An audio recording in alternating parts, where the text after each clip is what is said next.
আমন্ত্রণ জানাচ্ছি আপনাদের সবাইকে হামদর্দ আম্রপালি ইফতার রেসিপি পাওয়ার্ড বাই রুহ আফজা। আর সঙ্গে আছি আমি রাহিমা সুলতানা রিতা। আশা করি আপনারা ভালো আছেন। চলছে পবিত্র মাহে রমজান। আমরা প্রতিদিনই আপনাদেরকে হেলদি এবং টেস্টি সব রেসিপি দেখিয়ে যাচ্ছি রুহ আফজা এবং আম্রপালি দিয়ে। আশা করি আপনাদের ভালো লাগছে। আজও আমি আপনাদের জন্য একটি চমৎকার রেসিপি নিয়ে এসেছি, যেটা ড্রিঙ্কস বানানা মিল্কশেক। কলা আমাদের শরীরের জন্য অত্যন্ত ভালো। এটাকে আমাদের মুডকে বুস্ট করে, কার্বোহাইড্রেট আছে, ক্যালসিয়াম আছে, এবং তার সাথে আমরা বাকি যে উপকরণগুলো অ্যাড করছি প্রত্যেকটাই রমজানের জন্য আমাদেরকে ইনস্ট্যান্ট এনার্জি দিতে সাহায্য করবে। কারণ সারাদিন রোজা রাখার পর আমাদের এনার্জি লেভেল একদম ডাউন হয়ে যায়। দেখা যায় শেষের দিকে যখন ইফতারের আগে আগে চলে আসি আমরা, কথা বলতেও ভালো লাগে না।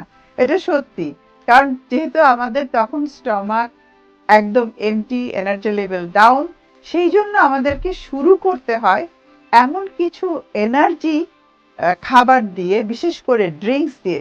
ড্রিঙ্কস যেটা হয় আমাদের রক্তে খুব দ্রুত গ্লুকোজ লেভেলকে এটা নিউট্রাল করতে সাহায্য করে, রক্তে গ্লুকোজের মাত্রা বাড়িয়ে দেয়। সেই জন্য আমরা শরবত দিয়েই ইফতারটা সবসময় শুরু করি। তো আজকে আমি আপনাদের জন্য নিয়ে এসেছি বানানা মিল্কশেক। চলুন তাহলে বানানা মিল্কশেক তৈরি করতে কি কি উপকরণ লাগছে আপনারা জেনে নিন। বানানা মিল্কশেক তৈরি করতে আমার লাগছে কলা, তার সাথে রুহ আফজা, দুধ, সুগার সিরাপ, এবং আমি অ্যাড করে দিচ্ছি একটু আম্রপালি।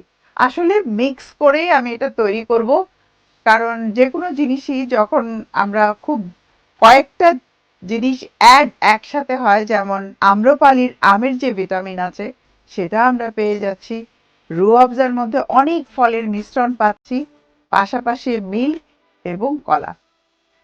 তো আমি এখন শুরু করে দিচ্ছি। প্রথমেই আমি একটা ব্লেন্ডার জার নিয়ে নিয়েছি। এই জিনিসগুলো তৈরি করতে আপনাকে অবশ্যই একটা ব্লেন্ডার জার নিতে হবে। কলা ছিলে আমি প্রথমেই দিয়ে দিচ্ছি। আমি কিন্তু পুরোটা ছিলে নিলাম, আমার হাতটা ধোয়া।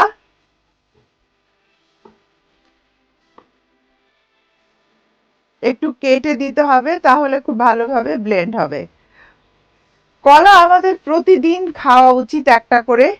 আমাদের শরীরের ক্যালসিয়ামের ঘাটতি থেকে শুরু করে মানে মুড ভালো রাখতে সাহায্য করে। দেখা যায় যে মন খারাপ, একটা কলা খেয়ে নিবেন, মন ভালো হয়ে যাবে। পাশাপাশি এখন আমি এর সাথে অ্যাড করছি মিল্ক। মিল্ককে বলা হয় স্বয়ংসম্পূর্ণ খাবার। এর মধ্যে আমরা সবই পাচ্ছি, প্রোটিন পাচ্ছি, ভিটামিন পাচ্ছি, মিনারেলস পাচ্ছি, আদার্স জিনিসগুলো আমরা পেয়ে যাচ্ছি। অ্যাড করছি আমি সুগার সিরাপ। চিনিটা একদম নিজের কাছে, কারণ সুগার আমরা চেষ্টা করব কম নিতে, তারপরও এক একজন এক এক রকম খেতে ভালোবাসে। এখন আমি যেটা করব, ব্লেন্ড করে নিব।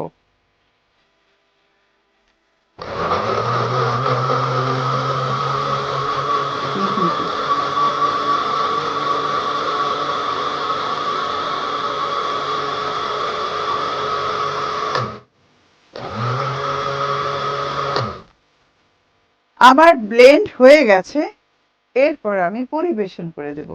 তবে তার আগে নিয়ে নিচ্ছি হামদর্দ আম্রপালি ইফতার রেসিপি পাওয়ার্ড বাই রুহ আফজা থেকে ছোট্ট একটা ব্রেক। কোথাও যাবেন না, আমাদের সঙ্গেই থাকুন। ফিরে এলাম ব্রেকের পর, আশা করি সঙ্গেই ছিলেন।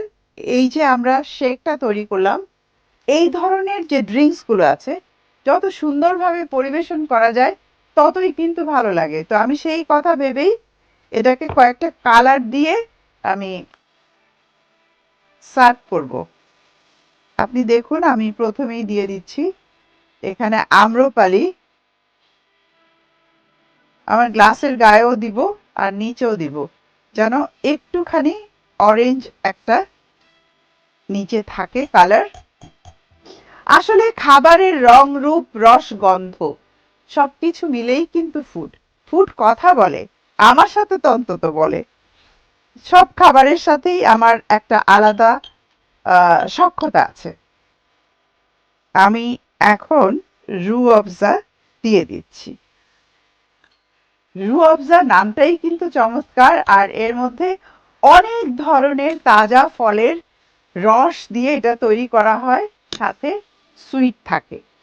গ্লাসটা আমার রেডি। এখন আমি আমার শেকটা ঢেলে দিচ্ছি।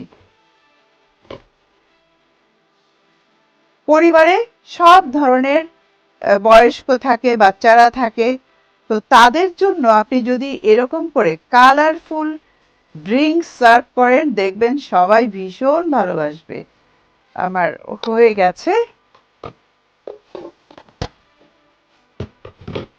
দিলাম।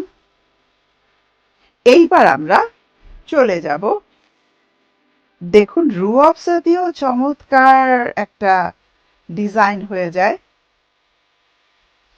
আসলে খাবারের মধ্যে এই যে কালারগুলো আমরা যেই, সেগুলো ন্যাচারাল কালার যদি হয়, রু আফজা কোনো রং ব্যবহার করে না, এর প্রতিটাই প্রকৃতি থেকে নেয়া, ফল থেকে আসে। দিয়ে দিলাম। এখন জাস্ট আমি একটা স্ট্র দিয়ে দিচ্ছি। এইভাবে আপনি চাইলে আপনার পছন্দ মতো পরিবেশন করতে পারেন।